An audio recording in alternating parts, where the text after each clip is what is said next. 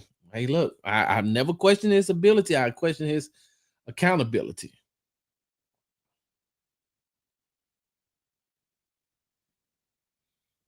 Duke. Duke is 2025. We said we was gonna be nice, right? No, we lied. We didn't say that, did we? We said we are gonna be petty.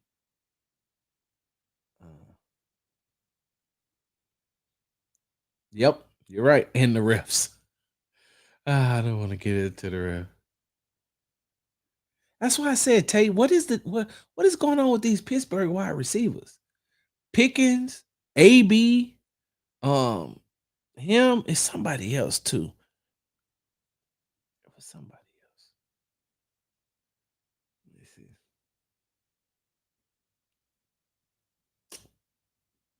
Let me see what else we got.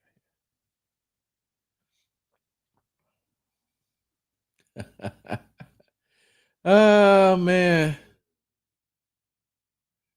So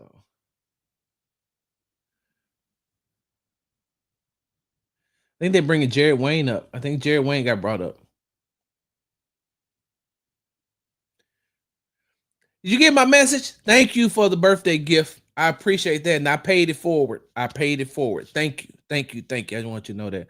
Organization. At all. This team don't even play the radio. Ah. Texas Underground, you and Josina. I don't know if I'm good on OBJ. I like Odell Beckham Jr. I do. I'm good on OBJ. I don't. It doesn't have anything to do with OBJ's skill set still. I just don't know if he's in a place where he just wants to. I don't even know. Does OBJ really want to still play football, or does he just want to hear OBJ? And I'm not saying that I'm not shooting no slugs at him. Not shooting no shot. I just need to know. Do you think he still wants to play football though? And why is he still out there when other people could have used him?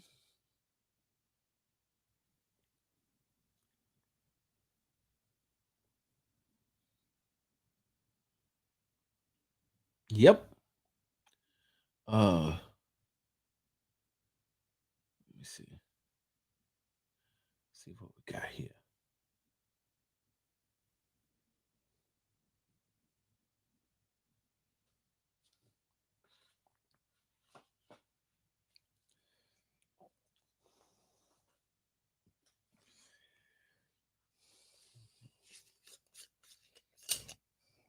This ain't tea. This water.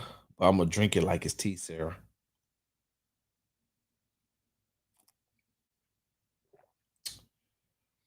I don't know if y'all remember not when I said it's a whole lot more I could say, but I won't.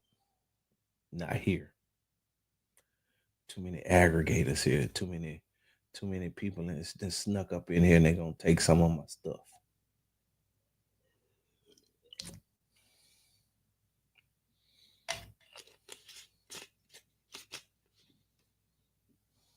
Mm. Mm-hmm.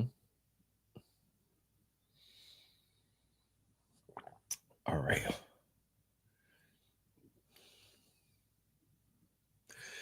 This is a thief of joy. He wanted to touch his that much and he goes getting on the ring. Same thing.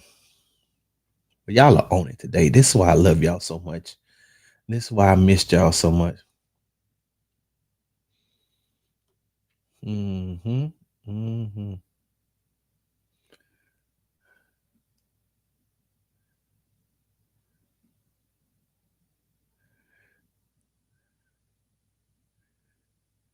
Who said that? Who said that the media is disrespecting the Chiefs and Patrick Mahomes? Who said that?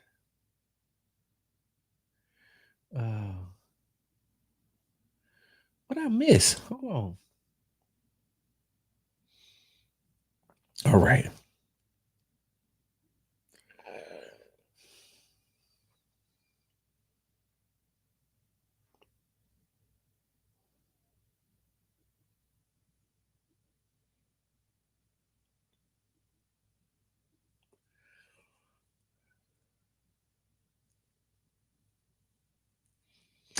Hey, let me tell y'all something. Quiet is kept. Like this right here, this dude right here is an insider. He don't be letting y'all know that though. I know. I know. Hey, he be knowing stuff. Like he be knowing stuff, knowing stuff.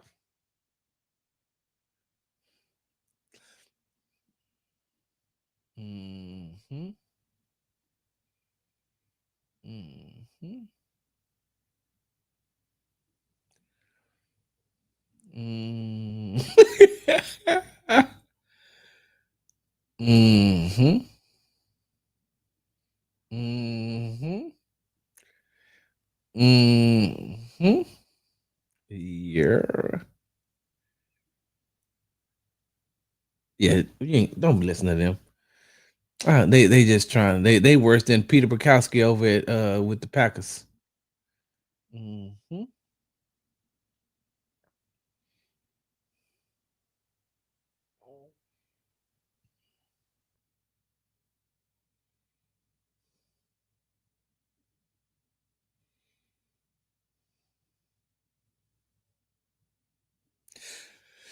Let's get up out of here. Before I go though, look, we gonna talk. Hey, we gotta talk about this upcoming game too. 'Cause now that we got this stuff with Deontay Johnson out of the way, we got to do some talking about the upcoming game on Saturday against the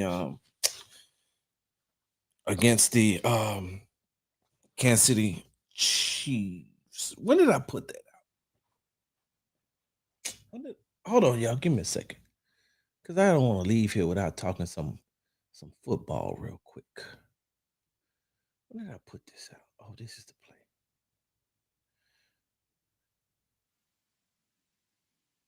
Hold on. Before I go, can we talk about this play? What up, Mike? Oh yeah, I'm gonna tell him. That's exactly what. Yeah, yes, that's exactly what Nick Wright said. Yes, he did. Everybody trying to jump on that train now, boy. They be loved. Hey, hold on. Let me say this before I share my screen and show y'all something. Hey, Madison, I'm glad you put that. I'm glad you put that right there. Make sure you tell the locker room the media says this is a glorified practice because that's what Nick Wright said. Nick Wright said that um Stephen A. Smith said they don't have a zero chance. Y'all remember when we was just talking a little bit earlier about attention? These guys ain't nothing but copycats, especially the ones who have the need for attention, who needs that attention, who has to have that. Hey, you see their names and said and heard. They got to hear their names all the time. Remember we talked about attention is more addictive than a narcotic. Remember I said that. Now they seen all of the press. They seen everything that Rex Ryan got by saying what he said about the Texans. I mean, I'm sorry, about the Chargers having a bye week against the Texans in the wild card game. They seen all the attention they got, and now they're nothing but copycats because they want that attention too. Hey Rex, hey Rex, share some of that. Let me get some of that, Rex. Let me get some of that. Let me get some of that, Rex. Let me get some of that. Now Nick Wright wants the attention. And I get it. He's a Chiefs fan. Everybody knows that. But the way he's going about it, just talk about the game, my guy. Stephen A, who is hey, listen. I think Stephen A got an attention IV that he keeps in his arm. That's why. This is what I meant earlier about attention being more addictive than not that for some people than narcotics.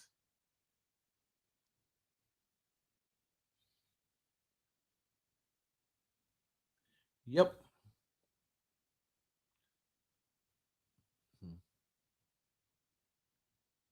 Yep.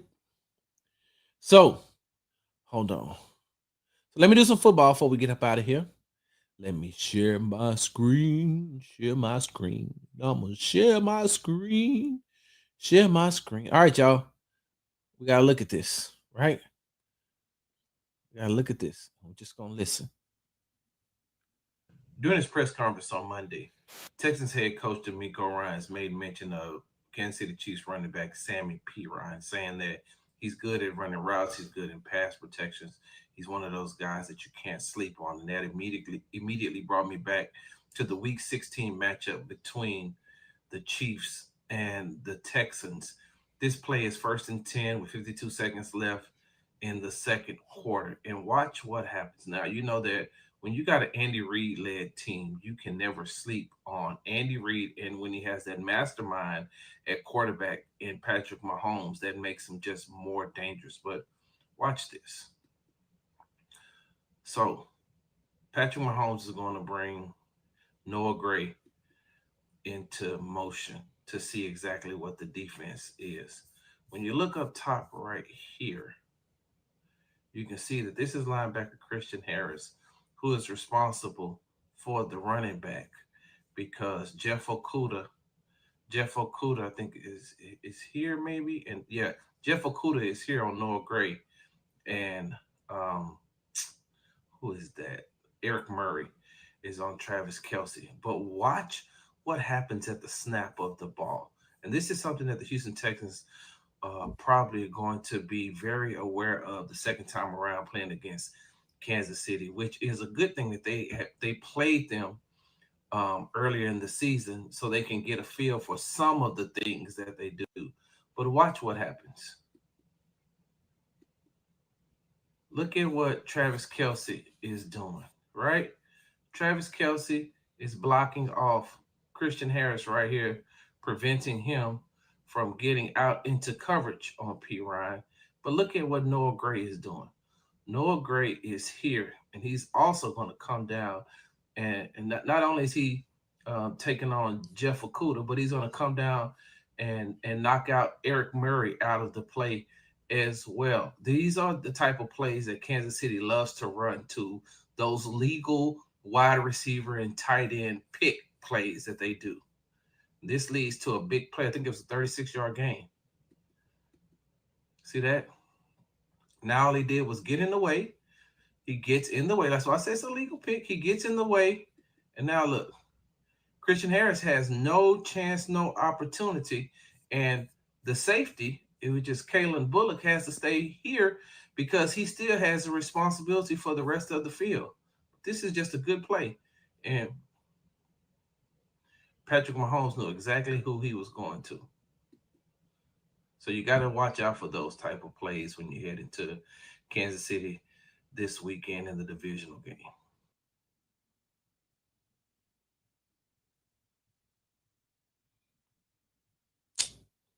Yep. Yep. I don't know how much of a factor it'll be because you're talking about a team that's been there before, that's been through this type of situation.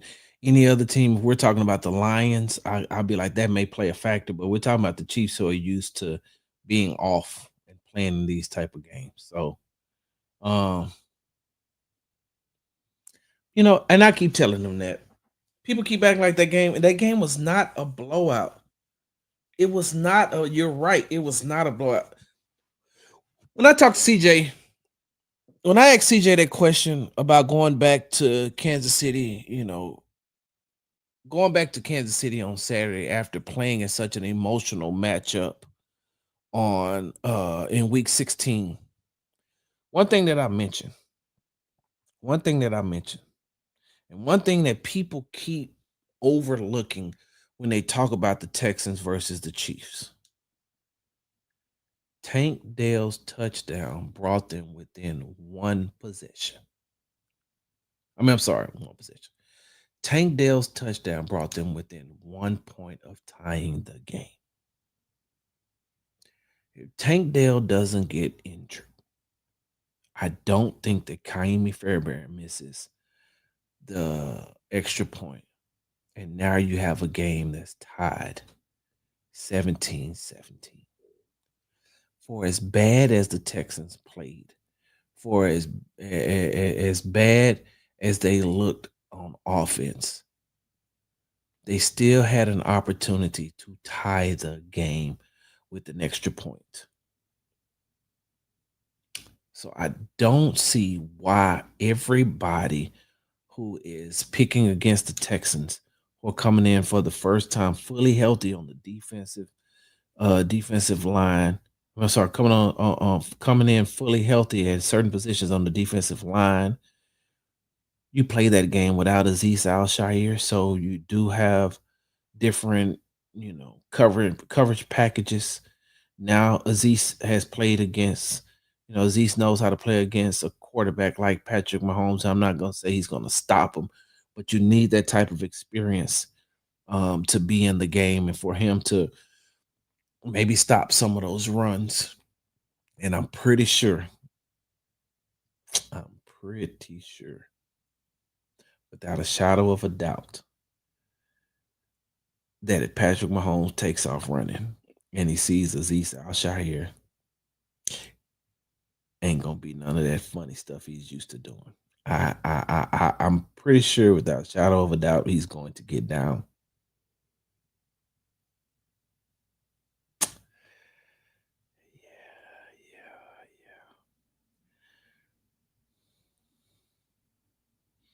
Yep.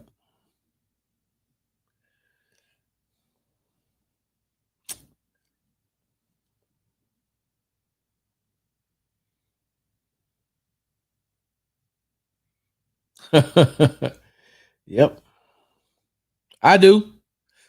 I got one. 27-24 Texans.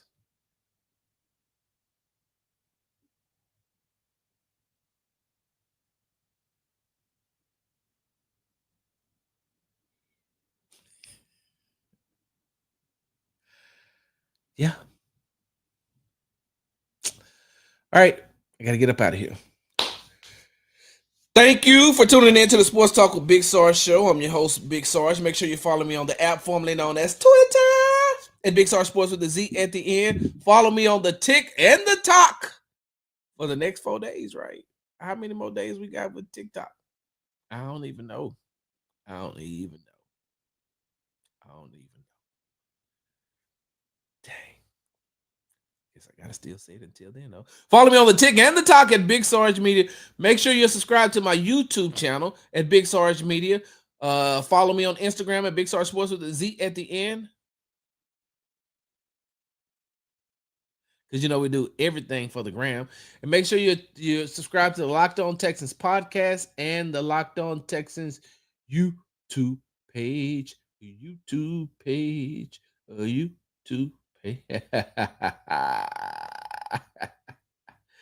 You're right.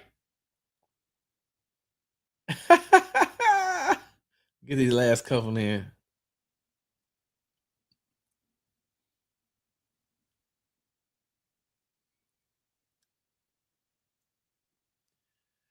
I will be there on Friday.